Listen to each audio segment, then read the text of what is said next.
Back here on 1010XL and 92.5 FM in the city of Jacksonville, your home for the Jacksonville Jaguars, and we are glad you are with us. This past weekend in the NFL Draft, the Jaguars draft 9 players, including a couple in the third round, one of which was from Tulane in defensive back Caleb Ransaw. Let's talk to a man that knows all about Caleb Ransaw. That was his head coach at Tulane last year, Jon Sumrall. Coach joins us here on 1010XL in Jacksonville. Coach, how you doing?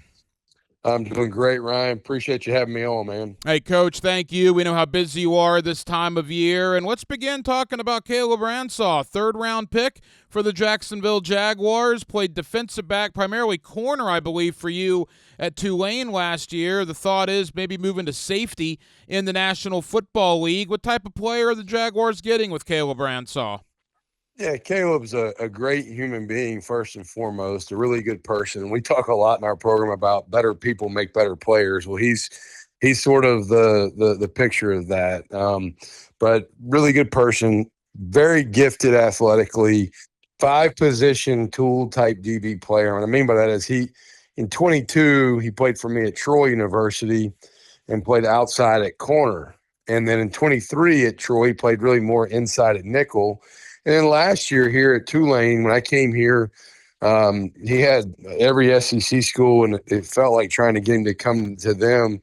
And he came here to Tulane with us once he entered the portal just because of familiarity, and he knew how he'd be coached and how he'd be used and developed. And so we used him at nickel still last year predominantly. He practiced plenty at corner and plenty at safety. But we used him at the slot corner nickel spot, mainly because, in 23 at Troy, he covered Malachi Corley, who's with the Jets, a lot. And then last year, a couple of the teams we played had their best player in the slot. And so we just felt like that was the best way for us to put a high-end DB versus a high-end receiver a lot of times. And so he has the physical tools to play all 5. He's a 195-pound plus guy who runs a 4.3 ish 40, but then on top of it, has really, really high football IQ. He a year ago, he had a little infection. He had to have a overnight stay at a hospital just to take an antibiotic to clear up an infection quick that was sort of like a viral deal that and when he was in there, I walk in to go check on him one night, and he's got his iPad out, and he's watching every draftable DB for this draft that just happened on PFF. And he's watching all their clips and all the guys that got high rankings. He is a football junkie. The guy loves the game. He's ate up with it. And I'll tell you a great story.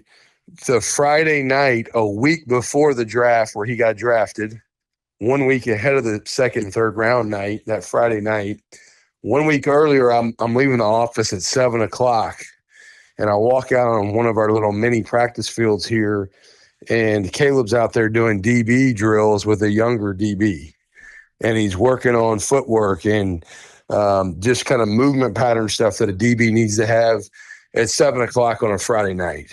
All right, and so I don't know how many guys at 7 o'clock on a Friday night are at their college practicing a week ahead of getting drafted, but that just shows you how much he loves football and loves his development. Jon Sumrall, the head coach of Tulane. To that point, Coach, James Gladstone, the GM, Liam Coen, the head coach, who we'll get to in a moment. I know you have a nice relationship with Liam Coen. They're talking about bringing in intangibly rich people in here to the Jaguar organization. I think what you just said speaks volumes. Caleb Ransaw has the intangibles I'm sure the Jaguars are looking for. Yeah, he's ate up with football. Dave Adolph was a mentor of mine.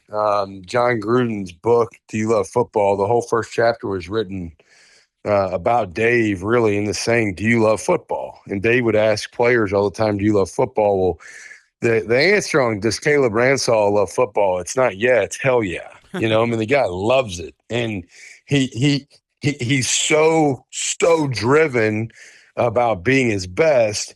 And he likes getting coached. He hangs on every word you have to say if he knows you can help him improve and get just a little better at the game.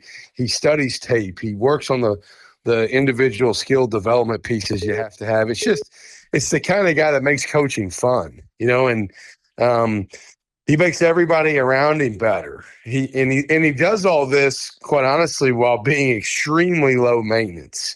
Like, he's not a big social media guy. He's not a big, over the top crazy talker. He's confident and he knows who he is, but he's not necessarily about just getting attention. He puts the work in. He's going to be a lunch pail guy. He's going to punch the clock and he's going to bring it every day. That term is really, I think, adequate when you're talking about Caleb. Intangibly rich is spot on. He's that kind of guy, and I think he fits the culture that they're trying to build there. Final moments with Jon Sumrall, the head coach of Tulane, with us here on 1010XL in Jacksonville, talking about Jaguar third-round pick Caleb Ransaw. Now, Coach, when I was looking at your bio, I knew you were at Kentucky. I knew Liam Coen was at Kentucky, and I knew you guys were there the same year, so obviously there's a relationship. But from what you've told me earlier, there's an actual deeper relationship, friendship that you and Liam Coen have built over the years. Yeah, so we hired Liam at Kentucky. I was the co-defensive coordinator and coached the linebackers, and we hired Liam to be the offensive coordinator.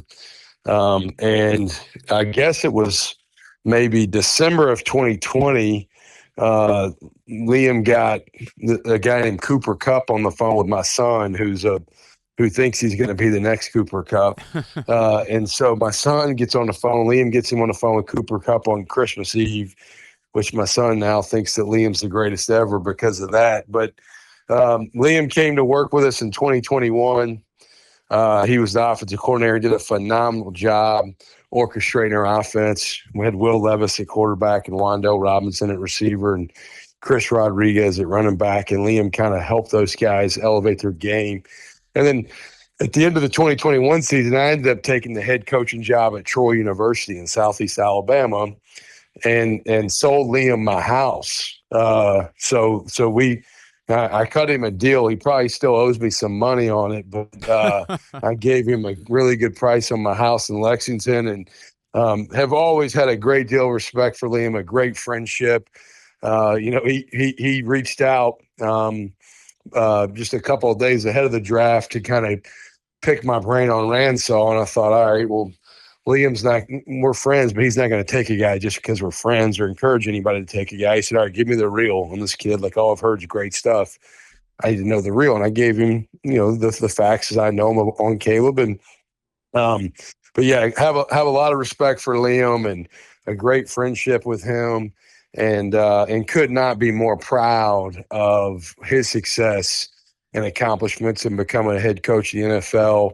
Couldn't happen to a better guy. I think the Jaguars organization, the city of Jacksonville, they're in great hands because Liam Coen's he's big time. He's top shelf, and he's a guy that I know really well and have watched him do his thing at a high level, and have always been impressed with how he operates.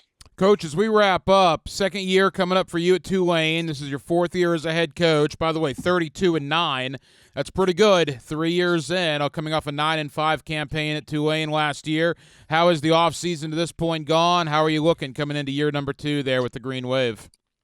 Yeah, we're in a good spot. Anytime you're in year 2, not year 1, it feels almost like at times slow motion because you already got your staff in place and a lot of your systems and procedures in place.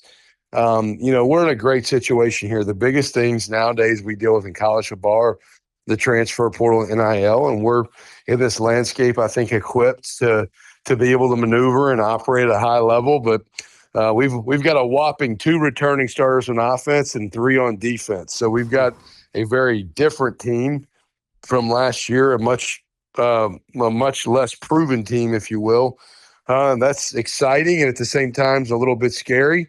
But, we won 9 games last year, went to the conference championship, and kind of felt a little disappointed with how the year finished, to be quite honest. And anytime you're in a spot where you're not winning 9 games and being ranked 17th in the country in the college football playoff with 1 regular season game left to go, we didn't handle our business quite at the end the way we wanted to. And so we still got a lot of meat left on the bone to go chew and try to figure out how do we get a little better. And like the direction this program's headed in, like this place, we've got a great support group here, and the university gives us a ton of resourcing to provide the opportunity for our players to grow and develop, and our coaching staff to serve them. And think we've got a lot of guys that are going to be future NFL draft picks coming up. So maybe some more Jags. You never know. Jon Sumrall, the head coach of Tulane, Caleb Ransaw, a third-round pick out of Tulane by the Jacksonville Jaguars this past weekend. Coach, I know how busy you are. Thank you for taking time out with us here in Jacksonville.